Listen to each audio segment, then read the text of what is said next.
Guy, let's jump right in here because I think this is pretty interesting. We're up 770 points on the Dow today. We had oil spiking as well. Banks participated. A lot of different sectors participated in this mini run or mini rally, whatever you want to call it. Is it because of Fed help? Is it because some of these coronavirus numbers came down, giving us a little reason for optimism? Or was it something else?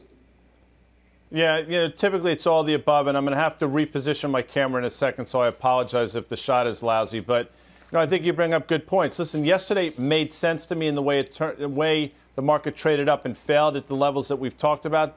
Today didn't make sense to me. But to your point, I think the Howard Marks article helped. I think the fact that maybe Bernie Sanders dropped out helped. I think Dr. Fauci comments helped. So it's an amalgamation of a lot of things that are positive. And you know what? I understand the reasons for optimism. My concern is, even with the market currently where we are, at all-time high in the S&P 33.93, assuming $160 worth of S&P 500 earnings, you would trade in a little north of 21 times. There's no way we're coming in at 160. You take 20% off of that, and here we are trading at 21 times. So in my book, all the market's really done is recalibrate, and I think we're sort of at the upper end of a spectrum that we should sell off from. Yeah, and for our viewers that are not familiar with what the Howard Marks comment that Guy is mentioning, Howard Marks of Oaktree, billionaire investor, coming out with a note effectively saying he's an optimist. He's buying in the market because we're all dealing, Tim Seymour. We all know the past. None of us know the future, but Marks remains optimistic, perhaps that giving a boost to the markets today as well, to Guy's point. Well, and Marks, who was very cautious, just a couple months ago. So Howard Marks is certainly a market participant, but a thought leader that we should listen to. But it's not alone that. I mean, everything we're saying, the pain trade remains higher. And I know, everyone says bear markets don't end like this. And I'm not saying that this is the end of a bear market. I'll also just say that people think that, December 2018, I mean, that was a bear market. We had plenty of strategists come on our show and said we had a bear market. There's an enormous Fed and fiscal response. We know that. We know that there's two phases of analysis here. One of them is this horrible virus and the global destruction and the health crisis. And as you said, and as we say almost every day, because we have to recap this. This is part of the story. Then it's about looking to the other side. When you look at a day like today, when banks, which are now almost 30% off the lows if you measure it by the XLF, some banks significantly more, or if you look at small cap stocks, or if you look at even transports that led the market and really have led the market over the last few days, that's a sense the market is telling you that economic sensitivity is not as significant as people had told you it was going to be. But we still don't have any real data. Every economist worth their salt is pointing to anywhere from 10 to 20% 2Q GDP contraction. We're going to have a terrible jobless claims number tomorrow, and yet the market perseveres higher because I think equity allocations are still underweight here. Here's my negative spin because I tend to be somewhat constructive here. I don't think equities get away from you here. I don't think you have to chase anything here. I do think that valuations are tough. Guy talks about this all the time. If you look at the S&P earnings, what's expensive, what's cheap, especially when rates are at zero. Steve Grasso, Tim makes a lot of good points, but we look at data points like tomorrow morning's jobless number. Listen, let's be honest. It's going to be terrible. I mean, whatever the number is, it's going to be too many. We know that. But what we also know is that some of the macro data that we really care about, the number of beds needed, the number of likely people that pass away from this, those numbers have come down considerably over just the last 48 hours. Is that what's been powering the market?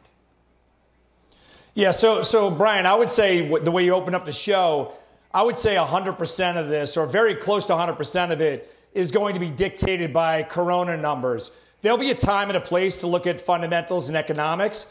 That time is probably 2 months away. So if you look at the way things are now, there's a basket of companies that will be around in 3 years. There's a basket of companies that are going to need a lot of aid. This is unprecedented check writing by the government.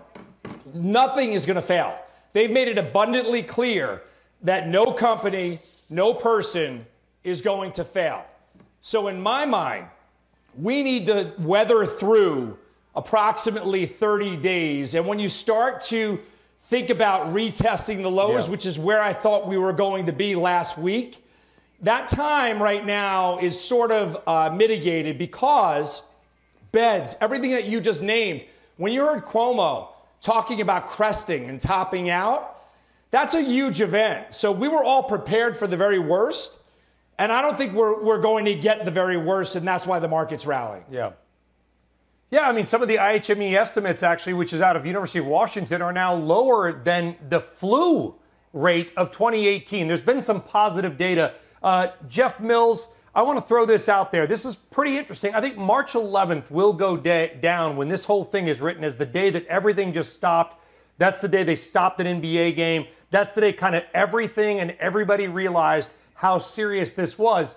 Here's a year-to-date chart of the S&P 500. We are back to pre-March 11th levels. The entire last month of insane volatility has now been reversed. Does that mean anything, or is it just an interesting stat?